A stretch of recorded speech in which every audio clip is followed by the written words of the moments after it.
Nearly 3 months after riots tore apart the International Corridor of Minneapolis, life on Lake Street is restarting. The once vibrant roadway stretching across South Minneapolis was the epicenter of riots and destruction. Since then, some businesses have made repairs and reopened. Reporter Jeff Wagner explains how some donations helped make that possible and why there's still a difficult road ahead. The heart of Minneapolis's International Avenue Abby's Cafe is beating again.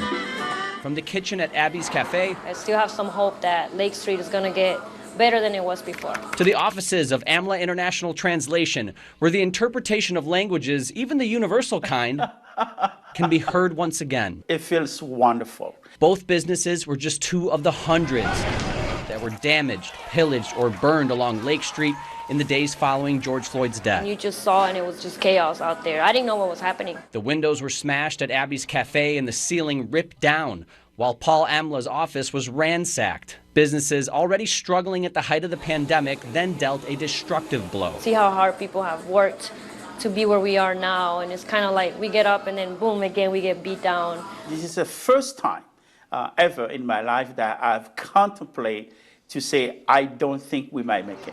But in their lowest moment, 70,000 people, businesses, and nonprofits answered the call for help, donating to the We Love Lake Street campaign. It's raised $10 million so far, with nearly half already given to businesses to rebuild and restart. Up to 325 businesses now that have received a grant through the fund, and these are grants based on need and based on the level of damage, up to $25,000 per business. The money helped Abby's rebuild its storefront and buy kitchen equipment, allowing it to finally reopen just 2 weeks ago. Gracias, no lo cierres. AMLA used the money to pay rent and cover losses. It's very significant, especially when you need every penny to survive these days. And especially when customer traffic remains slow along Lake Street, either due to the pandemic or concerns about crime. These next few months are going to be really critical for business survival. Another challenge these resilient people are prepared to overcome. So I feel like we have to get through these hard times in order to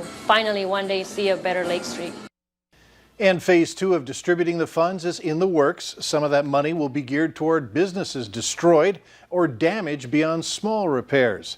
We Love Lake Street is still accepting donations, and you can do that on their website, welovelakestreet.com. A salmonella outbreak is being linked to fresh peaches. What you need to know to keep your family safe is next on Valley News Live, 10 at 10.